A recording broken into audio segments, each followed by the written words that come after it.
On August 10th, 1990, on a hot summer night in Dickinson, Texas, a terrible series of events unfolded. An 8-year-old named Jennifer Shute was subject to the worst horrors imaginable at the hands of a man who held no mercy in his heart. While Shute survived the events of that night, its effects will linger with her forever.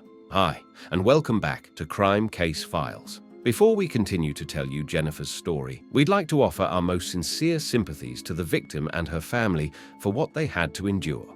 Jennifer was fearful of the dark, and on the night of August 10th, 1990, she sought solace beside her mother, Elaine. Jennifer was having a hard time falling asleep, which was causing disturbance for Elaine, who had a big workday ahead. So, she asked her daughter to sleep in her own bed that night and bid her good night, receiving Jennifer's affectionate assurance, "Because I love you, I'm going to sleep in my own bed tonight." But Jennifer had a hard time falling asleep. She agreed to return to her room, but once there, she sat and played with her piggy bank and books until she finally dozed off. At that moment, Elaine had no idea how much she would regret not letting Jennifer sleep with her that night. The next morning, Elaine's wake-up call to her daughter revealed a harrowing absence. In the dark of the night, someone had stealthily infiltrated through Jennifer's bedroom window and snatched her away. As soon as Elaine realized this, she called the cops, and later in the day, Jennifer was found. But she was never going to be the same Jennifer everybody had known just a day ago. Children playing in a field stumbled upon Jennifer's abandoned body. For an agonizing 14 hours, she lay helpless on an ant-laden patch of wilderness, bearing the painful aftermath of their bites. She had been viciously assaulted, and there was a cut on her throat that rendered little Jennifer unable to speak or move. The attacker had inflicted injuries that would irreversibly impact her ability to experience normal childbirth in the future. Remarkably, despite her ordeal, Jennifer valiantly contributed to constructing a sketch of the assailant who had subjected her to unspeakable horror.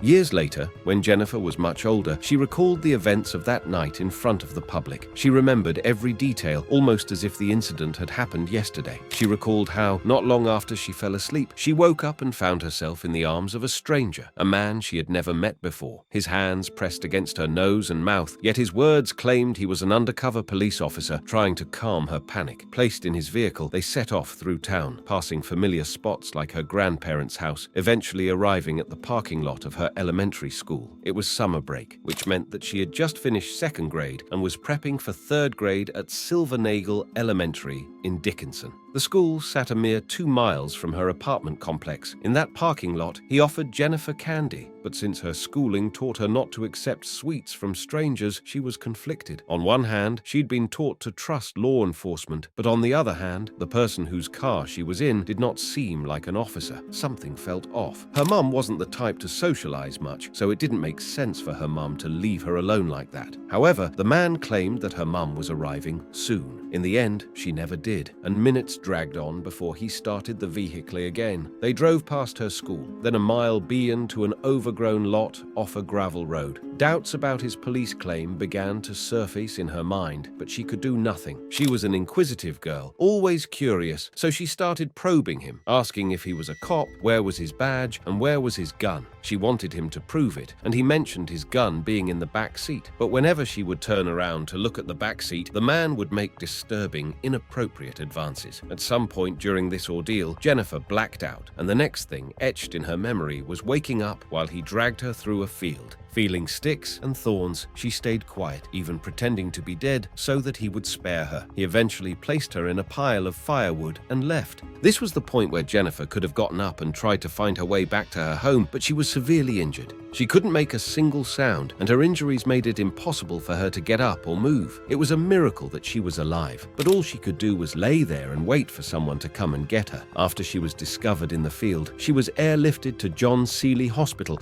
part of the University of Texas medical branch on Galveston Island. She spent 2 weeks there, getting treatment for her damaged throat and trachea. During her hospital stay, the doctors told her that she might never speak again because of the damage to her throat, but she was driven and fueled by the desire to see justice served. Somehow, she got her voice back, and she believed that she was given back her voice for a purpose. Now, she travels and shares her story, the one she carried for nearly 2 decades, while her case remained unsolved, left to gather dust in the archives. Finally, on October 13, 2009, in North Little Rock, Arkansas, an arrest was made and her case found resolution. But this couldn't have happened without the consistent efforts of Detective Tim Cromie.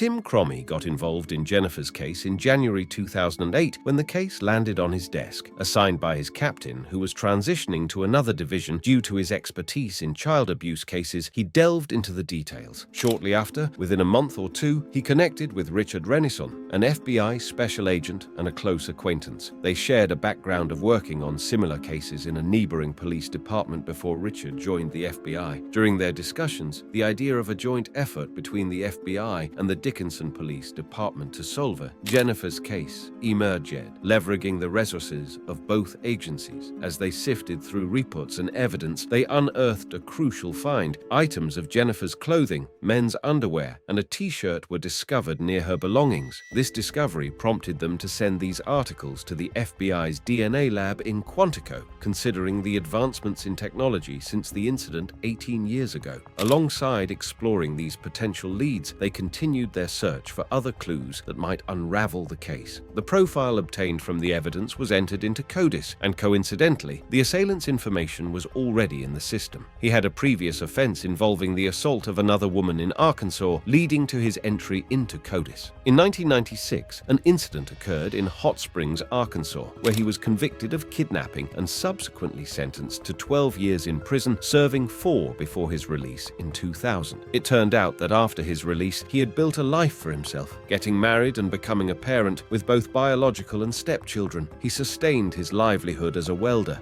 For Richard and Tim, things were just starting to get complicated. Identifying this individual as Dennis Earl Bradford in September of 2009 meant that they had found Jennifer's attacker almost 19 years after the attack had happened. The question arose, how could someone from Arkansas be connected to an incident in Dickinson, Texas, nearly 2 decades earlier? Was it possible that he was just passing through, visiting? Their research journey commenced. They delved into Arkansas records, discovering the arrest and his residing there. Meanwhile, amidst the labyrinth of local records in Dickinson, a remarkable discovery emerged. In the index cards within the records room, there it was, Dennis Earl Bradford's name. That's when an offense report from 1987 surfaced, a few years before Jennifer's attack. This finding provided some reassurance regarding Bradford's presence in Dickinson around 1990. For about a week and a half, Richard and his team immersed themselves in traditional investigative footwork. They scoured school records, unearthed addresses, and unearthed Bradford's driver's license record from 1990. These pieces of information started weaving a narrative, setting the stage for a clearer understanding and initiating a momentum that began to pick up speed. In 1991,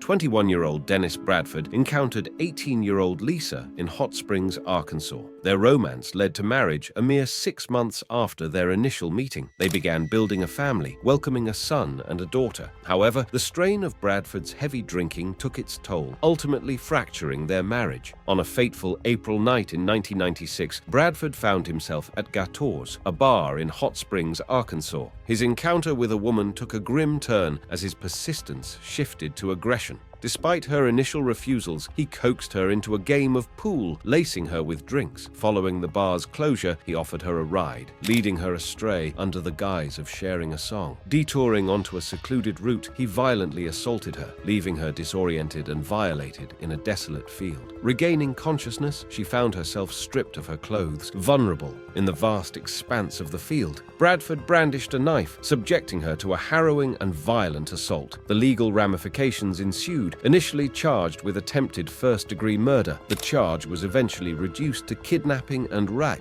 Despite a deadlocked jury on the rape charge, Bradford was convicted of kidnapping and sentenced to 12 years in prison. His early release came after less than 3 years, followed by a relocation to North Little Rock. In North Little Rock, he remarried Elizabeth Weber in 2004, seemingly integrating into the community. However, in 2009, a troubling incident arose, involving Bradford found in a compromising situation with a 19-year-old woman, leading to a charge of soliciting a prostitute. The allegations juxtaposed with the perceptions of his neighbors who expressed disbelief, recalling Bradford as a helpful and amiable approachable neighbor. The narrative surrounding Bradford's life paints a stark contrast, leaving neighbors grappling with the incongruity between the amiable persona they knew and the disturbing events that transpired, reflecting the complexity and the often obscured realities behind the facades people prisoned. October 14, 2009 marked a significant turn as Detective Cromie and Agent Renison made their return to Dickinson, Texas, ushering in the presence of Jennifer's assailant. For her, this moment encapsulated an amalgamation of years spent yearning and hoping. The pivotal news struck on October 13th. An arrest was confirmed, trailed by another call that hinted at a confession, yet the specifics remained veiled, shrouded by the impending trial that demanded her focused attention. When confronted with the evidence, Dennis Bradford openly admitted to abducting, assaulting, and attempting to murder Jennifer back in 1990. Astonished by Jennifer's survival, his voice trembled with emotion as he confessed that not a day passes when he doesn't think about the little girl that he damaged so gravely. He recounted the horrific incident, recalling that he forcibly took her from her window. She was in a panic, crying out for her mother, but he assured her things would be okay. He took that little girl away and did an injustice that he could never make up for. A participant in the press briefing held the morning following the arrest, she confronted Dennis Bradford indirectly, separated by the mirrored glass on the 14th. Rather than an onslaught of emotions, she found herself keenly observing his demeanor, a person she'd sought for over 2 decades. His presence invoked a mix of apprehension and curiosity within her. The revelation that her assailant was a stranger provided a deep sense of relief, sparing her from the haunting notion of the assailant being someone with close ties. The trajectory toward the trial commenced, accompanied by unwavering support from the district attorney's office, who diligently helped with the forthcoming legal process. Accused of attempted capital murder, the trial lay ahead, approximately a year away, inching closer to the haunting 20-year mark since her harrowing assault. However, 7 months into Bradford's detainment, his sojourn took a distressing turn as he spent 6 months under suicide watch. This somber turn echoed his previous attempt to take his own life in the aftermath of her attack, a poignant reminder of the profound impact the incident had left on him. Resolute and steadfast, she made her stance clear, ensuring that justice took its course, urging the authorities, "Don't let him kill himself." She remained unwavering in her determination to partake as a witness during the trial, poised to stand as a symbol of resilience, confronting him in court and steadfastly witnessing the wheels of justice turn. 6 months into his detention, he underwent a sudden and unexpected relocation to the jail's general population, a transition that occurred without prior notification to anyone involved. This shift granted him unbounded access, transitioning from restricted limitations to an environment where he could avail himself of everything. It was on May 10th,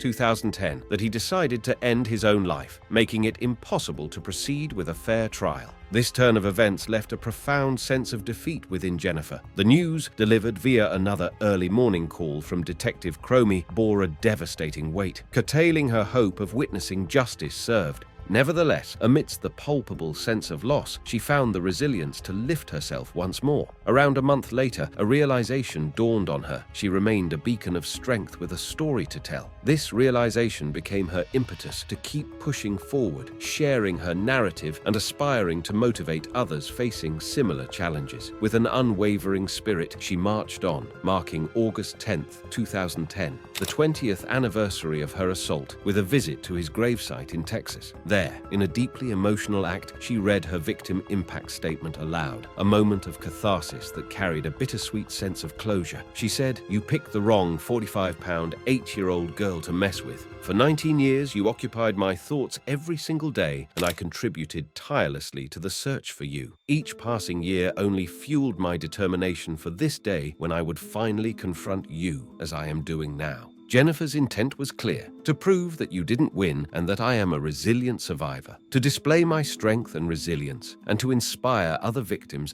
by demonstrating that no matter the hurdles or the length of time, as long as you possess strength and determination, justice is attainable. After that, Jennifer turned to her husband, wondering if Dennis was listening to her. Right then, a lone fire ant bit her leg. She took it as a clear sign from a higher power that her message had been received. Though her wish was for this statement to resonate within a courtroom's walls, she found solace and a semblance of closure by confronting his memory at his graveside. Reflecting on the supportive bonds formed, Jennifer shared that she holds on tightly to the connections she has built over the years. Having people like Sharon, Detective Cromie, and Agent Renison in her personal life means the world to her. Knowing they're still there, backing her up, and that they're not going anywhere is a constant source of comfort for her. Fast forward 22 years after the harrowing incident, the news of expecting a child caught Jennifer and Jonathan by surprise. Despite the initial shock, they embraced the happiness, eagerly anticipating the journey of parenthood. Their daughter, Jenna, arrived towards the end of 2012, becoming an integral part of Jennifer's life. She said that she had forgotten what her life was like before Jenna came along. The desire to expand their family led to the arrival of Jonah, their son. Jennifer marveled at his constant smiles and infectious laughter, describing him as a genuinely joyful baby. She marveled at the unexpected joy, reflecting on how her life had become surreal. Initially, the prospect of having children seemed impossible for her, but she defied the odds with the help of a Texas doctor who assisted her with in vitro treatment, which resulted in the birth of both Jenna and Jonah. Jennifer knew that she had found her happy ending. Using her voice as a powerful tool, Jennifer has shared her story across various platforms. In 2022, she recounted her abduction and abuse at a child abuse prevention breakfast. Her commitment to raising awareness led her to multiple speaking engagements across the USA in 2021. In her personal life, Jennifer, despite being left unable to conceive after the attack, since May 2014, Jennifer has been happily married to Jonathan Martinez, residing in League City, Texas, cherishing the journey of motherhood and the unwavering support of her loved ones. This brings us to the end of the Jennifer Shute case. If you found this video insightful, please express your support by liking it and subscribing to our channel for more engaging true crime content. Until we meet again, take care.